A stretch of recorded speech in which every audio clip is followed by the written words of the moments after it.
Hey Hope family, I am here with Christy Brock, the Executive Director of AIM. And we are here to highlight this ministry because it is a ministry partner that we support at Hope Fellowship.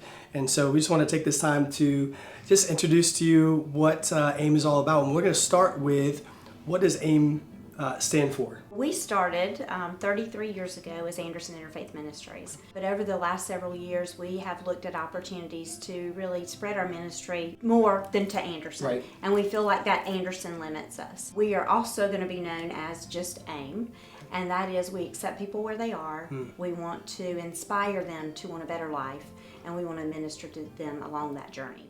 You've been here at AIM for how long now? Since the beginning. May 9th of this past year was 33 years. 35 years ago, the community started talking about coming together as the community of faith to create an organization that could more effectively and efficiently meet the needs of the community. Sometimes in our effort to help people, we hurt them more than we help them because they are becoming dependent. And instead of equipping them with the tools they need to take care of themselves and their families, we enable them. And we have been built on helping people help themselves. And we operate on a continuum of services. And I think that's what makes us unique across the country, because we've looked to see if we could find other organizations like ours.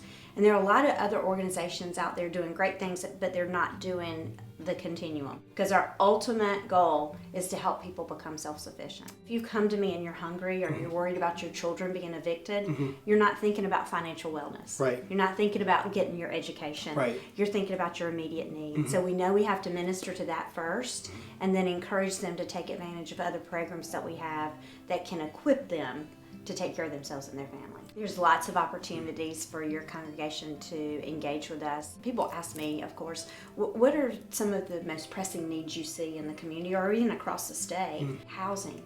We don't have enough housing units. And one of the challenges we have is there are houses out there that need to be rehabbed. There are just so many opportunities for us to engage with congregations. First of all, if they know what our needs are, and second of all, just to be able to identify folks in your congregation. You probably have contractors there. You probably have roofers and plumbers and electricians and general contractors, and we are in desperate need to build our vendor list. We don't have enough vendors. The housing market's so crazy out there that there's not enough room for us nonprofits to come along. We really need folks that have a heart for ministry and are willing to work with us to help these folks preserve that asset that they want to stay in their home. They want to age in place. They don't want to go into a nursing home. Right.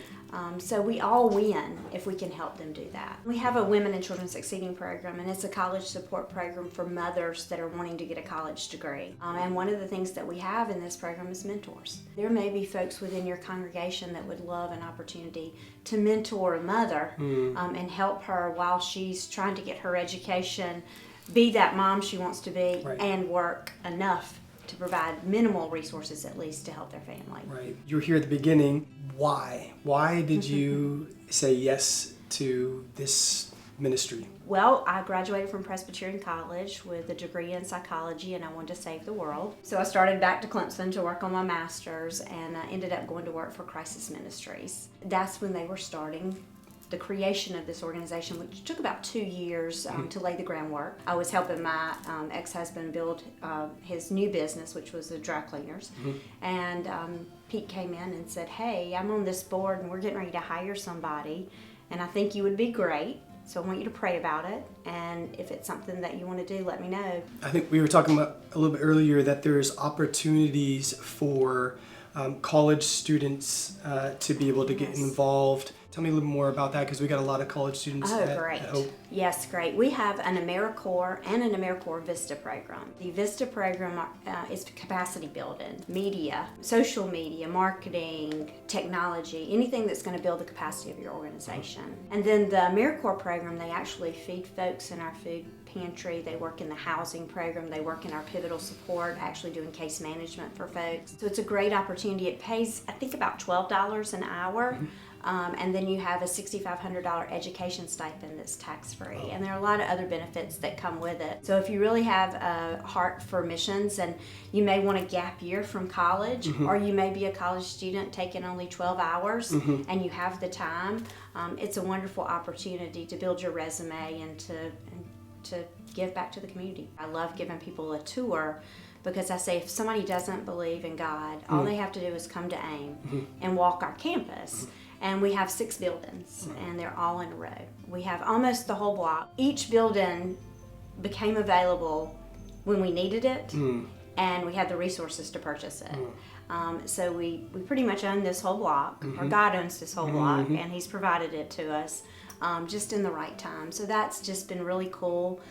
To step back and look at how He's blessed this ministry and how we've grown and how He's used us to meet the needs of thousands of people. You know, we also do the VITA program, which is Volunteers and Tax Assistance. And so if you have any retired accountants in your congregation that might be interested in helping us with this, any students that are accounting students, it's great on a resume for them, and it's really important. Last year we did 1,111 tax returns. We are in our development building, and this is where our Vice President of Development, Director of Resource Development, and we have 2 vistas that are located with us. One is our social media vista, the other is our diversity, equity, and inclusion vista. The next building is our main building, and that's the building we bought when we moved from the little house behind Grace Episcopal Church that we started in. And that's where we run our pivotal support program. So people that need utility assistance, rent assistance, that type of assistance is in that main building. Then we have a little building behind that used to be our food pantry.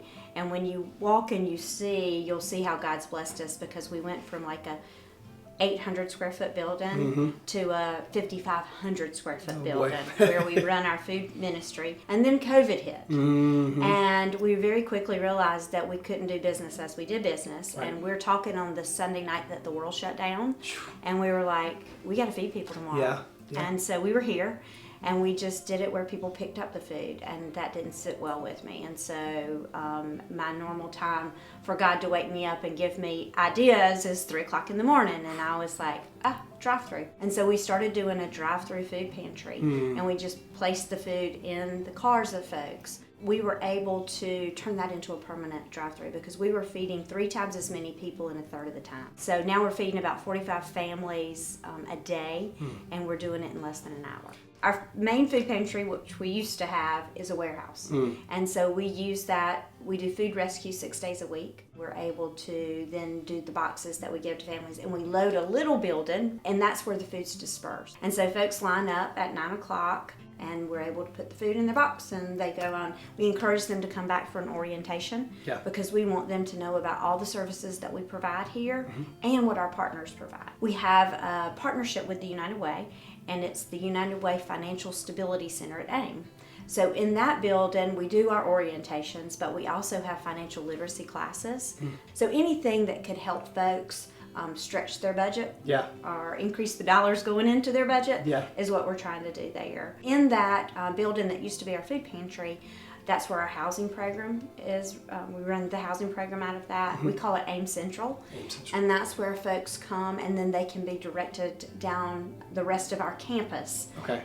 So there's that one central place that they come in. The last building is our Women and Children Succeeding program. We have it's a career closet or a closet. It's really we call it the Wax Boutique because it's all brand new clothes. Cato Fashions donates brand new clothes. And so our ladies can come and shop, and they have a dressing room they can try things on. And we also have another supply room because you can't buy laundry detergent. You can't buy a lot of things that you need every day, diapers, wipes, personal hygiene items. You can't buy those things with food stamps. And they're critical. We all need them. And so they can come and they can get those types of items there. We want to remove all barriers so that those women can focus on their education. Also on our campus, we have a church, and there's actually a congregation that worships there. And we have a community garden that we partner with the United Way. And so it's our property, and they man it. We have a Vista position, and Shannon Sloan, who is also a minister, is in that role, and her biggest function, well, she's helping to connect with minority churches in the community. Interestingly enough, COVID really changed the world in the fact that it was the first time in the history of AIM that I had money to buy food, and I couldn't buy food because the grocery stores were, the shelves were bare. And then I got a phone call. This just shows how God works at AIM all the time. I got a phone call. A friend of mine, Bo, works for Cisco, and Cisco is a company that supplies food to restaurants. Well, what happened? The restaurants were shut down. And Bo said, Christy, I got a warehouse full of food. Can I send some trucks to you? We couldn't do the Thanksgiving like we had done it in the past, because that was people coming into our office. And so, again, it was, the vision of, let's see if we can't do a distribution at the Civic Center. Okay. And so that's how we started, and that was, I think, our big partnership. You guys had always been a partner with us, but that was the big partnership. Yep. And we started the Thanksgiving distribution at the Civic Center, and it's grown. I think the first year we did 500 or 600. Last year we did 800 and doing 1,000 this year. Wow. So we'll be dispersing 1,000 turkeys and Thanksgiving boxes to families on the Monday before Thanksgiving. And then we have Christmas around the corner, and we also do a Christmas program. We mainly work with the schools, the Title I schools, very poor schools in our community. Teachers have identified children that will not have anything for Christmas, and we get wish lists and we fill those. The parents hopefully come and pick them up at the school. If you are watching this and you're sensing that there's opportunities for that you think that you're interested in, that you would want to get involved with, we'd love for you to either set an appointment up with Christy, come and check things out, talk with us. We'd love to get you connected.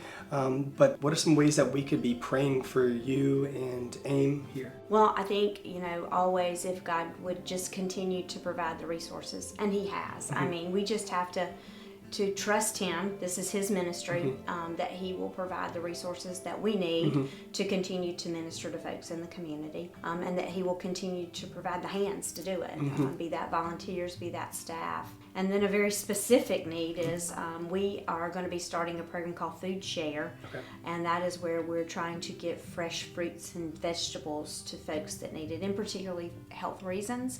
So we're going to start this outreach with the diabetic clinic at AMED. But one of our challenges is that we have to have a refrigeration unit large enough to get pallets in.